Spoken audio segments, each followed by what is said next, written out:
प्रदेश के राजस्व मंत्री हेमंत मीणा ने बिहार विधानसभा चुनाव में एनडीए को मिली ऐतिहासिक जीत एवं प्रदेश के अंता विधानसभा उपचुनाव में मिली हार को लेकर प्रतापगढ़ में प्रतिक्रिया व्यक्त करते हुए कहा कि बिहार की जीत प्रधानमंत्री मोदी के नेतृत्व में सुशासन की जीत है, तो अंता विधानसभा उपचुनाव की हार चिंतन का विषय है। राजस्व मंत्री प्रतापगढ़ में 2 दिवसीय सांसद खेल महोत्सव के समापन समारोह में पहुंचे थे। बिहार विधानसभा चुनाव में एनडीए गठबंधन को मिली बम्पर जीत पर बोलते हुए राजस्व मंत्री हेमंत मीणा ने कहा कि देश के प्रधानमंत्री नरेंद्र मोदी के कार्यों और बिहार में मुख्यमंत्री नीतीश कुमार के सुशासन का परिणाम है कि जनता ने महागठबंधन को पूरी तरह से नकार दिया है और एनडीए गठबंधन को बम्पर जीत दी है। उन्होंने प्रदेश में अंता विधानसभा उपचुनाव में मिली हार को स्वीकार करते हुए कहा कि जनता का फैसला मान्य है। इस हार पर मंथन कर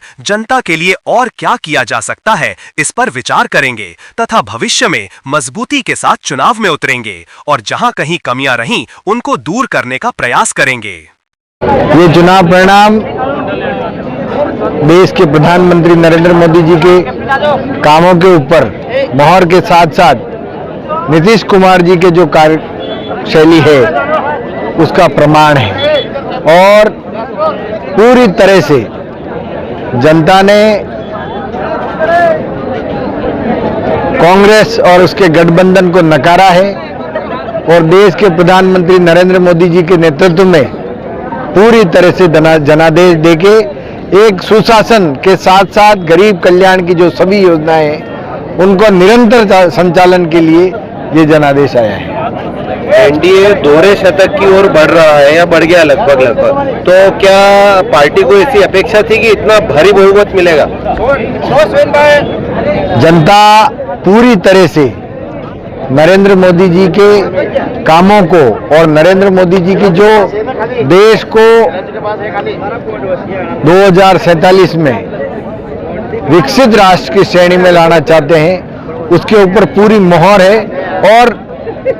ये एक अविश्वसनीय है। और जिस प्रकार जनता ने जो जनादेश दिया है उससे स्पष्ट तय होता है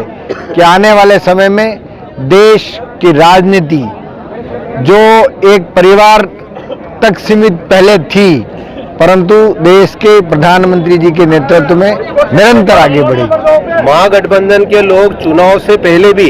एसआईआर को लेकर भारतीय जनता पार्टी पर आक्रामक थे और आरोप लगा रहे थे। अब वापस ये परिणाम आने के बाद उन्होंने यही चीजें वापस दोहराना शुरू कर दिया है। एसआईआर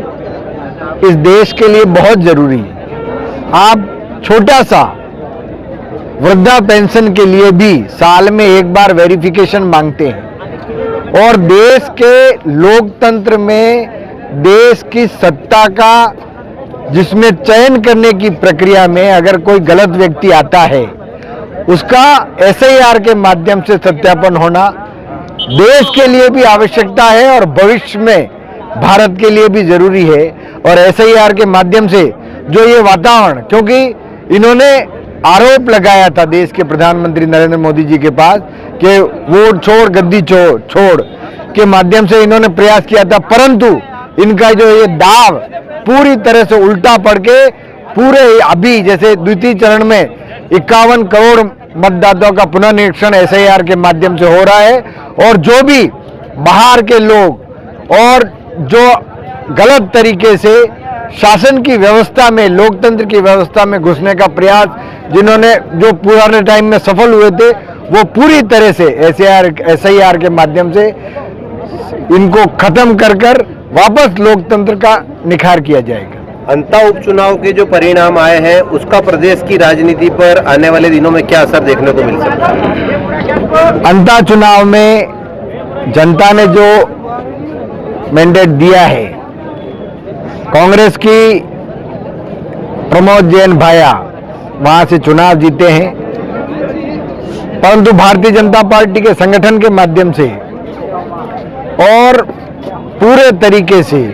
मजबूती से चुनाव लड़ा, परंतु जनता का जो फैसला है वो शिरोधार्य है और आने वाले समय में हम